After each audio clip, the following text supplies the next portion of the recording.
আল্লাহ নবী সাল্লাল্লাহু আলাইহি সাল্লাম বলেন, যখন কোন বান্দা বাড়ি থেকে ওযু করে পবিত্র পোশাক পরে আল্লাহর ঘর মসজিদে যাওয়ার জন্য পাটা তুলে মসজিদের দিকে পা নিয়ে যায়, আল্লাহ তাআলা ওই ব্যক্তির জন্য সেই রকম সওয়াব লেখে।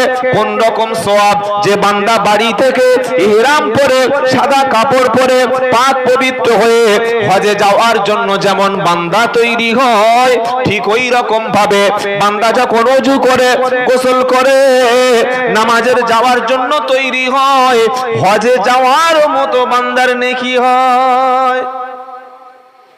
সুবহানাল্লাহ এখন বলার দরকার নাই, বাড়ি গিয়ে ঘুমিয়ে আর ঘুম থেকে উঠে বলবেন। জোরে বলুন না সুবহানাল্লাহ। কি গো শুনছেন আপনারা? আপনি বাড়ি থেকে ওযু করলেন, পোশাক পরলেন, মসজিদের দিকে আসলেন, নেকিটা কি হলো? কি নেকি হলো? একটা লোক হজে যাওয়ার সময় সাদা কাপড়ের কাপড় পরে নেয়, ইহরাম পরে, পরে কি পরে না? কেন পরে? কেন পরে? ও জানে আমার জীবনের শেষ, তাই তো? ও হজে যাওয়ার জন্য ইহরাম পরে যেমন সওয়াব অর্জন করে, আল্লাহর নবী সাল্লাল্লাহু আলাইহি সাল্লাম বলেছেন ঠিক তেমনি ভাবে বান্দা যখন ওযু করে পবিত্র হয়ে মসজিদের দিকে যাওয়ার নিয়ত করে, আল্লাহ তাআলা ঠিক তার আমলনামায় সেই রকম নেকি লিখে দেয়। একবার জোরে বলুন সুবহানাল্লাহ। তুমি ফজরের সময় জীবনে ঘুমিয়ে আছো, 8টার সময় উঠে বাজার নিয়ে, ব্যাগে বাজার নিয়ে 500 টাকার বাজার করে গরুর গোশত খেয়ে, স্যালাড খেয়ে, দই খেয়ে, নাকে তেল দিয়ে ঘুমিয়ে উঠে বলছে আমি মুসলমান। আল্লাহ বলছে তোর মতো হনুমান আর আছে কেউ? মুসলমান তো সে মসজিদে গিয়েছে, মুসলমান তো মসজিদে দেখতে পাওয়া যাবে, মসজিদে যার দেখা যায় না সে কিরকম মুসলমান গো? নিয়ত করুন আজ থেকে, যা হয়ে গেছে আরো আলোচনা করবেন না, যা হয়ে গেছে ছেড়ে দিন। আজ থেকে নিয়ত করুন, আমি সর্বপ্রথম দিনের প্রথম কাজটা শুরু হবে মসজিদে নামাজ দিয়ে। রাজি আছেন তো ইনশাআল্লাহ? এবার চলুন, আল্লাহ পাক ওযু শিখিয়ে দিচ্ছেন, তুমি যখন মসজিদে আসবে, আমার ঘরে আসছো না, তুমি পবিত্র হয়ে আমার ঘরে এসো। সুবহানাল্লাহ বলেন। আল্লাহ হলেন পাক, কোরআন হলো পাক, মসজিদ হলো পাক, মাদ্রাসা পাক, জান্নাত পাক, আর বান্দা হবে, বান্দার কি হতে হবে? হ্যাঁ, পাক ছাড়া চলবে না। বললে হুজুর কোথায় লেখা আছে বলো তো? কোরআন শোনাচ্ছি, ইয়া আইয়ুহাল্লাযীনা আমানু ইদা কুমতুম ইলাস সালাতি ফাগসিলু উজুহাকুম ওয়া আইদিয়াকুম ইলাল মারাফিকি ওয়ামসাহু বিরুসিকুম ওয়ারজুলাকুম ইলাল কাবাইন ওয়া ইন কুনতুম জুনুবান ফাতাহহারু। সূরা মাইদা 6 নম্বর আয়াতে আল্লাহ ঈমানদারদের ডেকে বলছে, এই ঈমানদারেরা, ইয়া আইয়ুহাল্লাযীনা আমানু। এই বাবা, ওই পাহাড় একটু সামান্য আমার দিকে ঘুরে দিন না, ফ্যানটা একটু সামান্য ঘোরান না, হাওয়াটা সব ওই দিক থেকে বাইরে চলে যাচ্ছে।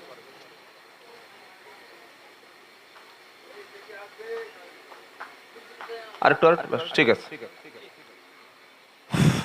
ইয়া আইয়ুহাল্লাযীনা আমানু, ও ঈমানদারেরা, ইদা কুমতুম ইলাস সালাত, যখন তুমি নামাজের জন্য তৈরি হবে, যখন তুমি নামাজের জন্য প্রস্তুতি নেবে, ও আমার ঈমানদার বান্দা, আমি তোমাকে ঈমানদার বলে সম্বোধন করছি।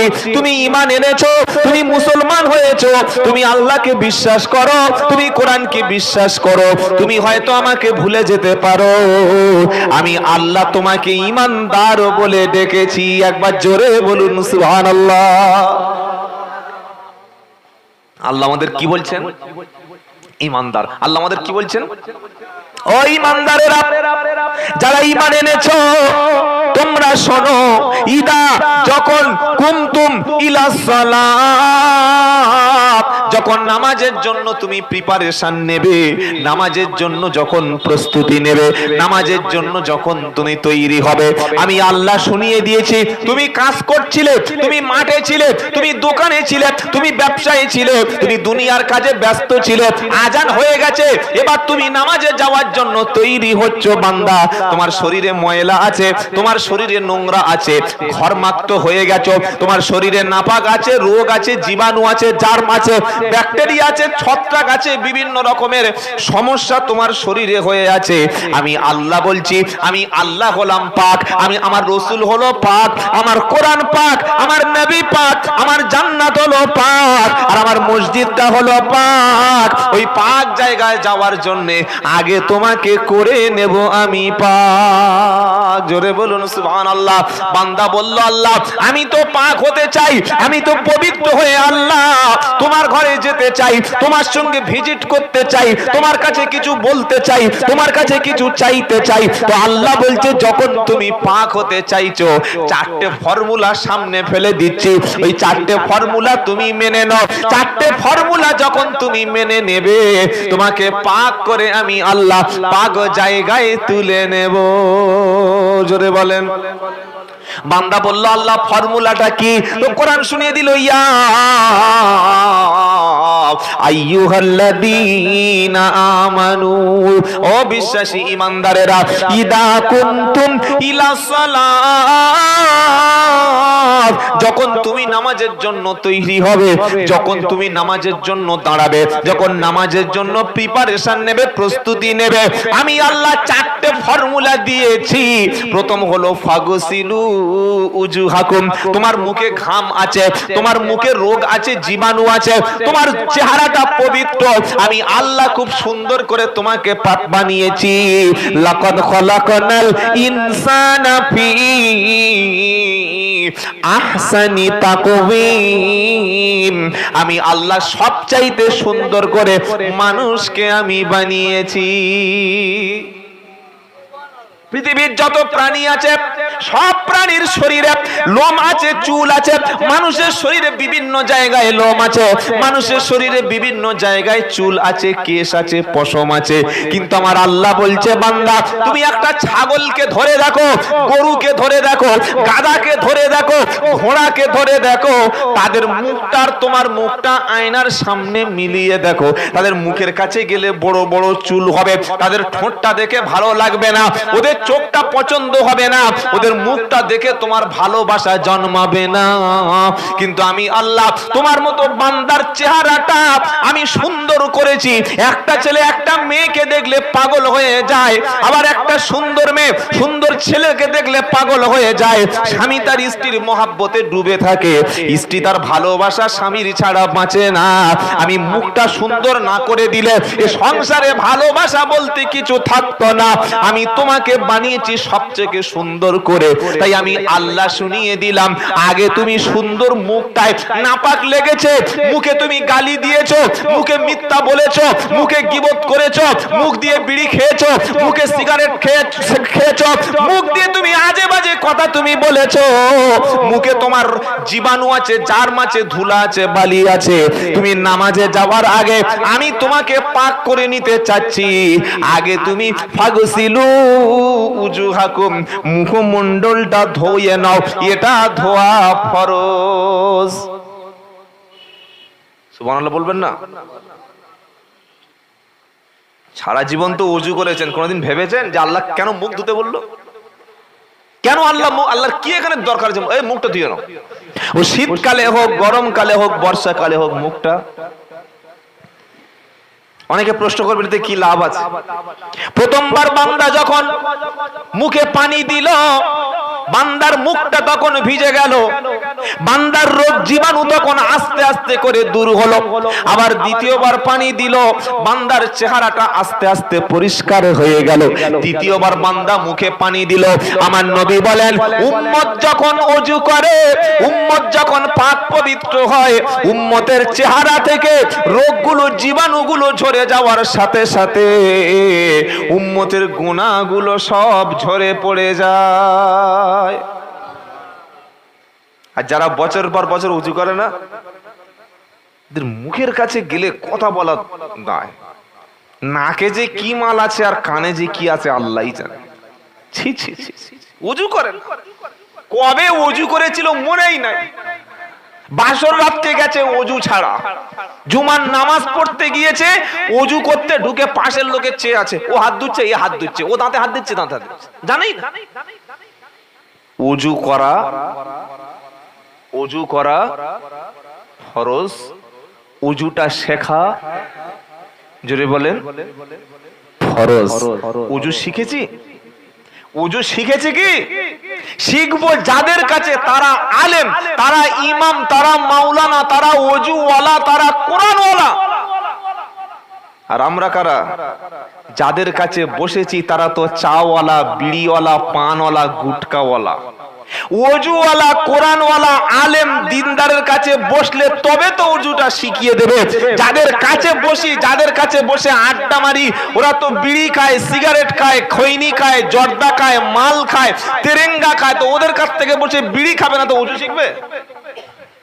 ভাবুন বাবাজিরা, আল্লাহ ভাইরা, আল্লাহ প্রথমে শিখিয়েছে ফাগসিলু উজুহাকুম, মুখমণ্ডলটা ধুয়ে নাও। জোরে বলুন সুবহানাল্লাহ।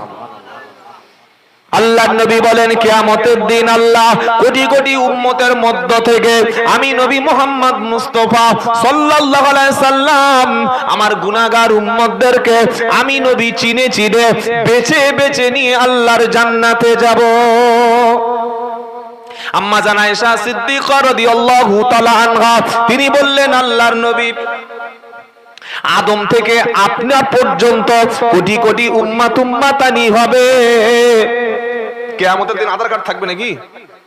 এই যে আধার কার্ড থাকবে, আধার কার্ড থাকবে না, আই কার্ড থাকবে না, কোনো আইডেন্টিটি থাকবে না। প্রত্যেকটা লোক উঠবে উলঙ্গ হয়ে।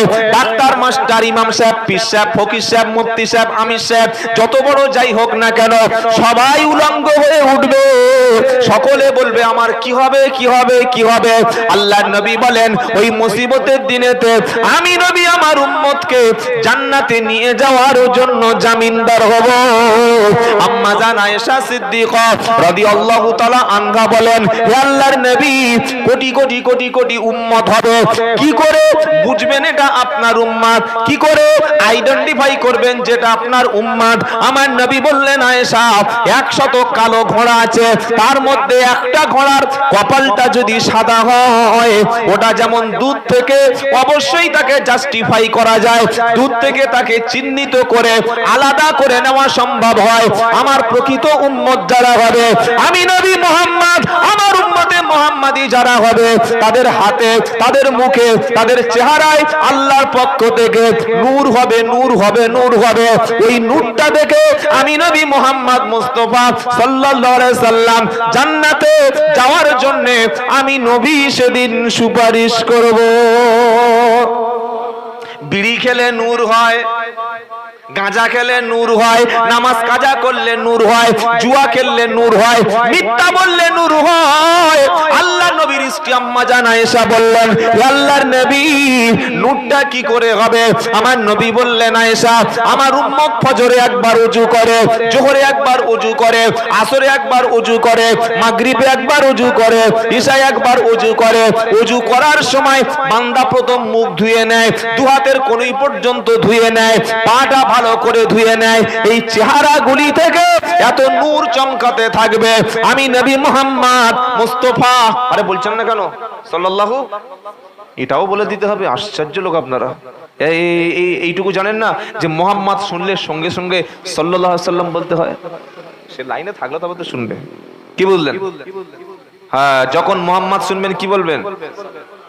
বাথরুমে বসে আছেন, মুহাম্মদ বলল একজন, আপনি কি করবেন? বাথরুমে সাল্লাম বলবে? বোকা ছেলে, বাথরুমে সাল্লাম বলবে? বিড়ি খাচ্ছে, আযান হচ্ছে, আশহাদু আন্না মুহাম্মাদার রাসূলুল্লাহ সাল্লাল্লাহু আলাইহি সাল্লাম, তাই তো নাকি? হ্যাঁ, বিড়ি খেতে তো বলবে? এই বাবাজিরা, ওটা বলবে কখন? ফ্রি টাইমে, অফ টাইমে। মনে থাকবে ইনশাআল্লাহ।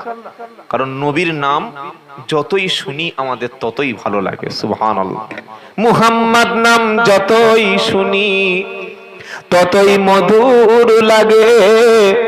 আর এই নামেরই মধুর বাণী কেউ বলেনি আগে। জোরে হবে না সুবহানাল্লাহ? নারায়ে তাকবীর। এবার থেকে এটা যেন মাথায় থাকে, যখন মুহাম্মদ শুনবো সঙ্গে সঙ্গে সাল্লাল্লাহু, এটা মাথায় থাকে যেন। এটা দরুদ। এই যে সাল্লাল্লাহু আলাইহি ওয়াসাল্লাম বললেন, এটা কি দরুদ। দরুদ সম্পর্কে আমাদের একটা ভুল ধারণা আছে, রং কনসেপশন আছে। সেটা কি? আমরা অনেকে মনে করি যে আল্লাহুম্মা সাল্লি আলা, এইটা বললাম মানে দরুদ। আর একটা লোক নামাজ পড়ে তাসবিহ নিয়ে 100 বার সাল্লাল্লাহু আলাইহি ওয়াসাল্লাম বলছে, ওটা দরুদ না? দরুদ না? ইয়েস। কিন্তু আমাদের বক্তারা খালি শিখিয়ে দিয়েছে কি, 15 মিনিট বক্তব্য হয়ে গেল, দেখছে চাটা তো খেতে হবে, কোনো সুযোগ পাচ্ছে না, চা দাও, আল্লাহুম্মা সাল্লি, চা দাও বলে খাওয়া শুরু করে দিল। কি বলছি বুঝতে পারছেন না? এটা করে কি করে না? কিন্তু আমি সাল্লাল্লাহু আলাইহি সাল্লাম বললাম, আল্লাহুম্মা সাল্লি আলা সাইয়্যিদিনা মুহাম্মদ, এটা বললাম, সাল্লাল্লাহু আলাইহি সাল্লামও বললাম, তাহলে দরুদ পড়লাম না পড়লাম না? বরং যতবার আমি মুহাম্মদ বলছি, আপনারা শুনছেন মুহাম্মদ সাল্লাল্লাহু আলাইহি সাল্লাম বলছেন, দরুদ কম হচ্ছে না বেশি হচ্ছে? দরুদ কম হচ্ছে না বেশি হচ্ছে? আমাদেরকে যেটা বোঝানো হয়েছে ওটাই আমরা সঠিক বলে মনে করি। আমি প্রথমেই শুনিয়েছি, আমাদের যে শিক্ষার দরকার, আমাদের যে পড়াশোনা করার দরকার, আমাদের যে বই পড়ে ইসলাম মানার দরকার, আমরা পড়ে ইসলাম মানতে চাই না, স্টাডি করে ইসলাম মানতে চাই না। একটা বক্তা কি বলে গেল মনে করি এটাই পালন করতে হবে। আমি আব্দুল্লাহ জুবায়ের বলছি, বক্তার কথা দলিল না, আলেমের কথা দলিল না। আলেমের কথাটা যখন কোরআনের সঙ্গে মিলে যাবে, আলেমের কথাটা যখন নবীর হাদিসের সঙ্গে মিলে যাবে, তখন ওই কথাটা মেনে নেবেন। ও 30,000 40,000 টাকার বক্তা হোক আর যত বড় হুজুর হোক, যখন তার কথাটা আমার আল্লাহর বিরুদ্ধে চলে যাবে, স্বয়ং বিশ্ব রসুলের বিরুদ্ধে চলে যাবে, রসুলের জান্নাতি সাহাবায়ে কেরামদের বিরুদ্ধে চলে যাবে, হুজুর আসসালামু আলাইকুম, তোমার বক্তব্য তুমি থাক, আমি মানতে পারলাম না। কথা বোঝা যাচ্ছে? হ্যাঁ না বলে না? আর যদি মনে করি না বাবা এত বড় বক্তা ভুল বলতে পারে, এত বড় বক্তার ভুল হয়, ওটাই হচ্ছে অন্ধভক্ত, ওটাই অন্ধত্ব। ও অন্ধত্ব থেকে বার হয়ে না আসলে আপনার ধ্বংস অনিবার্য। বক্তারও ভুল হতে পারে, ওয়াইজিনের ভুল হতে পারে, বিশাল বড় বিখ্যাত মুফতি সাহেবেরও ভুল হতে পারে, কিন্তু আল্লাহর কথা আর রসুলের কথার মধ্যে কোনো ভুল নাই। জোরে হবে না সুবহানাল্লাহ?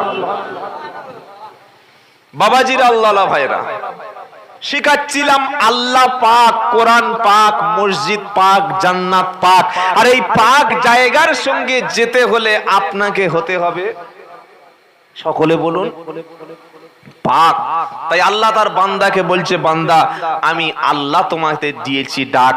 কি বলে ডাক দিয়েছি? ইদা কুমতুম ইলাস সালাতি ফাগসিলু উজুহাকুম, তুমি যখন নামাজের জন্য তৈরি হবে, আগে তুমি মুখমণ্ডলটা ধুয়ে নাও। বান্দা বলল মুখ ধুয়ে নিলাম। ওয়াইদিয়াকুম ইলাল মারাফিকি, দুই হাতের কনুইয়ের উপর পর্যন্ত ধুয়ে নাও, দুটো হয়ে গেল। ওয়ারজুলাকুম ওয়ামসাহু বিরুসিকুম, মাথা মাসাহ করো, মাথা মাসাহ করা হলো ফরজ। আর 4 নম্বর ওয়ারজুলাকুম ইলাল কাবাইন, পায়ের গাঁটের উপর পর্যন্ত ধুয়ে নাও। 4টি হয়ে গেল, তোমার ওযু কমপ্লিট হয়ে গেল। তবে ওযুর শেষে তুমি একটা দোয়া বলবে, যে দোয়াটা বিশ্বনবী বলতেন, আশহাদু আল্লা ইলাহা ইল্লাল্লাহু ওয়াহদাহু লা শারীকা লা ওয়া আশহাদু আন্না মুহাম্মাদান আবদুহু ওয়া রাসূলুহু। এই দোয়াটা যিনি বলবেন, আল্লাহ তাআলা এই ব্যক্তিকে কিয়ামতের দিন জান্নাত দান করে দেবেন। জোরে বলুন সুবহানাল্লাহ। ওযু হয়ে গেল, আল্লাহ বলল বান্দা তুমি ওযু করেছো? বান্দা বললে আল্লাহ আমি পুরো রেডি। আল্লাহ বললে ওযু যখন হয়ে গেল, এবার তুমি পোশাক পোশাকটা পাক করে নাও। নামাজের মধ্যে একটা ফরজ হচ্ছে শরীর পাক, ওযু হয়ে গেল, এবার কি পাক লাগবে জোরে বলেন? পোশাক। দলিল কি আছে? ইয়া আইয়ুহাল মুদ্দাসসির কুম ফাআনদির ওয়া রাব্বাকা ফাকাব্বির ওয়া সিয়াবাকা ফাতাহহির। সূরা মুদ্দাসসির কোরআন শোনাচ্ছে, ইয়া আইয়ুহাল মুদ্দাসসির কুম ফাআনদির ওয়া রাব্বাকা ফাকাব্বির ওয়া সিয়াবাকা ফাতাহহির। ইয়া আইয়ুহাল মুদ্দাসসির, হে আমার চাদর ঢাকা ব্যক্তি, কাপড় পোশাক ঢেকে থাকা ব্যক্তি, কুম উঠে পড়ুন, ফাআনজির, হে আমার নবী, হে আমার নবী, চাদর মুড়ি দিয়ে ঘুমিয়ে থাকা নবী, আপনি উঠে পড়ুন, কুম উঠে পড়ুন, ফাআনজির, মানুষকে সাবধান করুন। মানুষ ঘুমিয়ে আছে, আপনিও ঘুমিয়ে আছেন, ঘুমিয়ে থাকলে হবে না।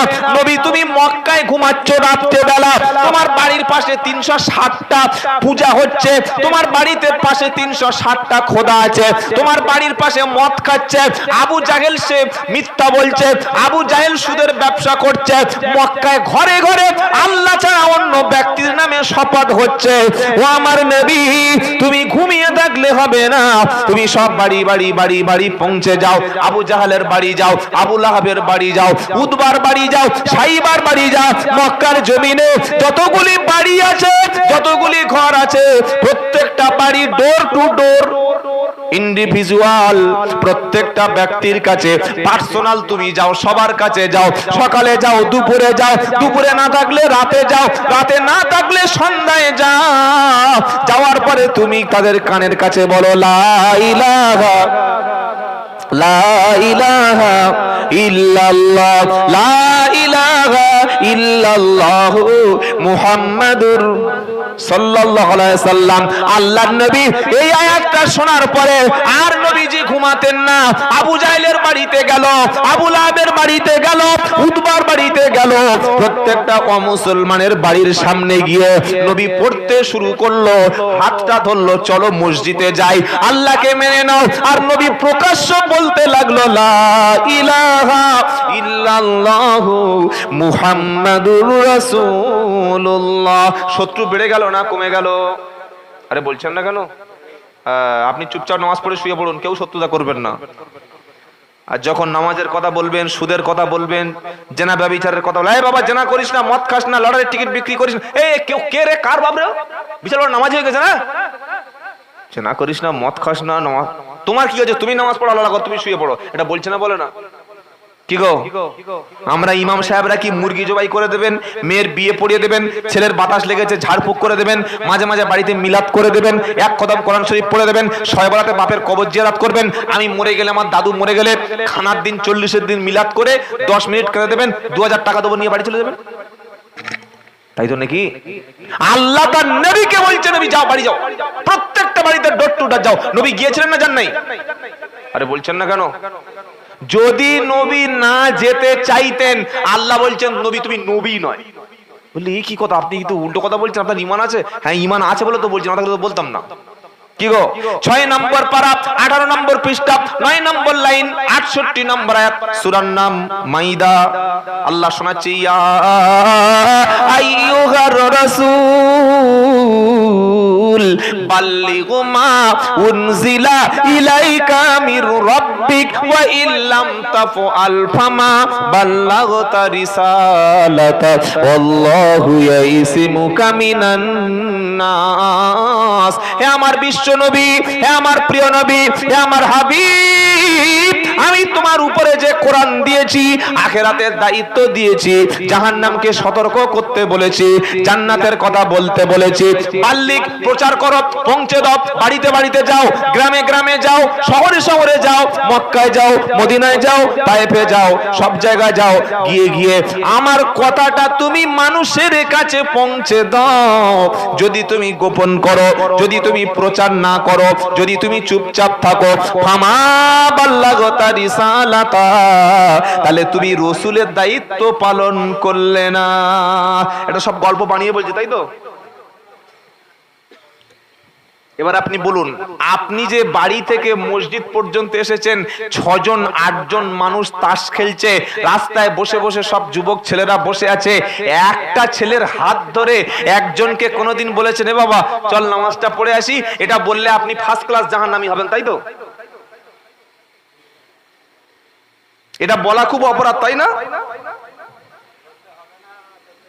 বাবাজিরা, আল্লাহ আল্লাহ ভাইরা, নিজের ছেলেটাকে এখনো নামাজ পড়াতে পারিনি, আমি লোকের বলবো কি নিজের ছেলেটাই নামাজ পড়ে। আজ মুসলমানের ঘরে শান্তি নাই, টাকা আছে, সুন্দরী বউ আছে, ভোগ করতে পারে না। ব্যাংকে টাকার অভাব নাই, বুড়ো খেতে পারে না, হাত দিয়ে বৌমা বলছে ছাদের উপরে গিয়ে মুড়ি খেয়ে শো, বেশি ঝামেলা রাত্রিবেলা করো না, পায়খানা করলে পয়সা করবে কে? এমনি এমনি শান্তি চলে যায়নি। বেটার কাছে শান্তি নাই, বউর কাছে শান্তি নাই, ভাইয়ের কাছে শান্তি নাই, গ্রামেতে শান্তি নাই, মসজিদে গিয়ে বসেছে এত কাশি, বুড়োটা বাড়ি বসত কাশছে কেন, মরণ কাশি হয়েছে, শান্তি নাই।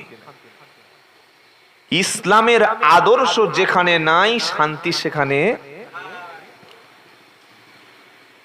আল্লাহ তার নবীকে বলছেন, নবী একটু মানুষকে বলো, একটু বলো, একটু বলো, যদি একজন যদি আসে, একটা মানুষকে যদি তুমি ফিরিয়ে আনতে পারো, এটাই তোমার কামিয়াব। সুবহানাল্লাহ বলেন। এই মানুষকে ফেরানোর কাজ শুরু করেছিলেন নবী, নবীর পরে শুরু করেছিলেন সাহাবায়ে কেরাম, বড় পীর আব্দুল কাদের জিলানী, খাজা মঈনুদ্দিন চিশতি রহমতুল্লাহ আলাইহ, ফুরফুরার জমিনে মুজাদ্দেদ আবু বকর সিদ্দিক রহমতুল্লাহ আলাইহ, কলকাতায় সুফি ফতেহ আলী ওয়াইসি হুজুর রহমতুল্লাহ আলাইহ। এরা খেয়ে পরে মেখে বিবির সাথে সংসার করে জীবনটা কাটিয়ে দিয়েছেন। কাউকে নামাজের কথা বলেনি, কাউকে কোরআন শেখায়নি, কাউকে সুদের বিরুদ্ধে কথা বলেনি, গ্রামে গিয়ে মানুষের কাছে দিন প্রচার করেনি, খেয়েছেন আর ঘুমিয়েছেন, তাই মানুষ তাদের সম্মান করে, তাই তো? না বলছেন না কেন? হ্যাঁ করেছিলেন? আমি কি করি? আমরা করি। বসে বসে ফতোয়া দিচ্ছে, যার নামাজ পড়া দরকার সে নামাজ পড়ে, ধুনবে কবরে গেলে ফাটা বাঁশ দিয়ে ধুনবে, একদম আচাচা মাল দিয়ে, মনে থাকে যান।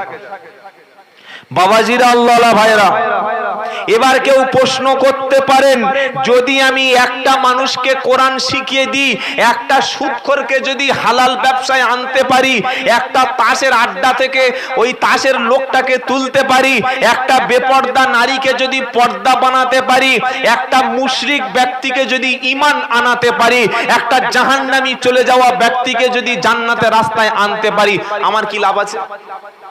লাভ বলবো। আল্লাহর নবী সাল্লাল্লাহু আলাইহি সাল্লাম বললেন, তোমরা মরণের পরে কবরে শুয়ে শুয়ে একটা নেকি কিয়ামত পর্যন্ত শুয়ে শুয়ে পাবে।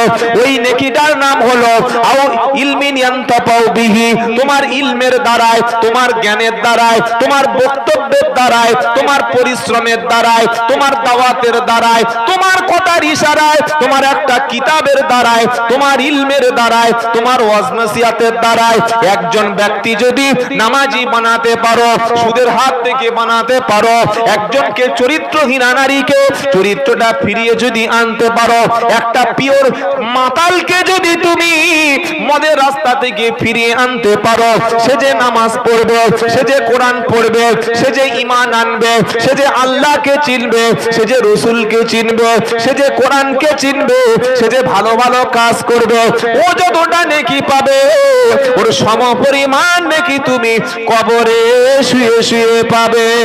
একবার জোরে বলুন সুবহানাল্লাহ, নারে তাকবীর।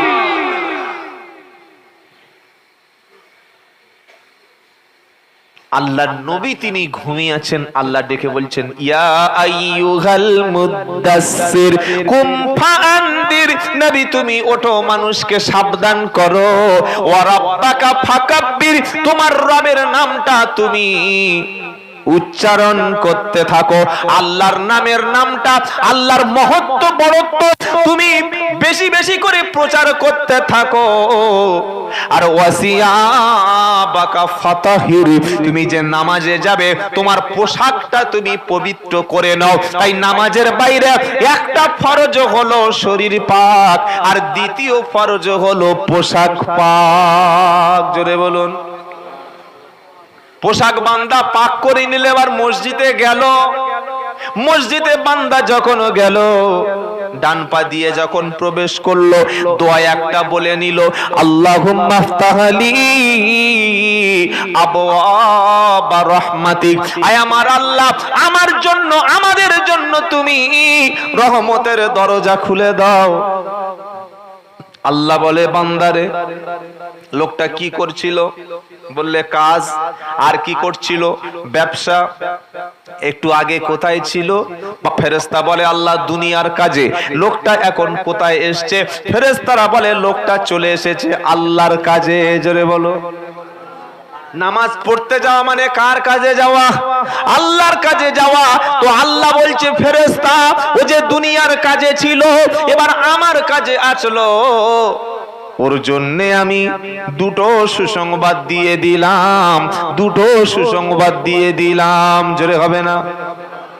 ফেরেশতারা বলছে আল্লাহ ওটাকে বলে দেব। বলছে বল বল, আগে বল। ও যে এসছে কষ্ট করে, বলবি না? কি গো ভাইরা, ও যে কষ্ট করে নামাজে এলো, পোশাক পাল্টালো, ওযু করলো, পবিত্র হলো, ওর জন্য আমি আল্লাহ সুসংবাদ দিয়ে দিলাম। কি সংবাদ দিলাম? তো কোরআন শোনাচ্ছে, ফালিয়া আবুদু রাব্ব হাদাল বাইত আল্লাযী আত'আমাহুম মিন জু'ইন ওয়া আমানাহুম মিন, জানা আছে বাবা? ও আমানাহুম মিন খাউফ। আল্লাহ বলছে ফেরেশতারা সুসংবাদ শুনিয়ে দে। ফেরেশতারা বলছে আল্লাহ কি বলবো বলো তো? আল্লাহ বলছে হে ফেরেশতারা, আমার ঘরের মধ্যে যে এসেছে, আমার ঘরের কাজে আমার সঙ্গে যে সম্পর্ক করেছে, ওর জন্য দুটো সুসংবাদ শুনিয়ে দে। কি সুসংবাদ বলবো? আরে বলতে বললে বলবো। একটা হলো আল্লাযী আত'আমাহুম মিন ওই বান্দার যখন খাবার প্রয়োজন, টাকার প্রয়োজন, অর্থের প্রয়োজন, ওই বান্দার পয়সার প্রয়োজন, চাল লাগবে, খাবার লাগবে, রুজি লাগবে, অর্থ লাগবে, আমি আল্লাহ শুনিয়ে দিলাম। ওই বান্দার খাবার যত প্রয়োজন আমি আল্লাহ সব মিটিয়ে দেব। সুবহানাল্লাহ বলে। তাই নামাজি ব্যক্তিদের খাবারটা আল্লাহ সম্মানের খাবার দান করে। জোরে হবে না? আল্লাহ বলছে ওয়া আমুরু আহলাকা বিসসালাতি ওয়াসতাবির আলাইহা লা নাসআলুকা রিজকা নাহনু নারযুকুকা ওয়াল আকিবাতু লিত্তাকওয়া। 16 নম্বর পারা 20 নম্বর পৃষ্ঠা 12 নম্বর লাইনের 132 নম্বর আয়াত, সূরার নাম তাহা। কোরআন শোনাচ্ছে ওয়া আমুর আহলাকা বিসসালাতি ওয়াসতাবির আলাইহা। হে আমার নবী, আপনি আপনার পরিবারকে নামাজের নির্দেশ দিন।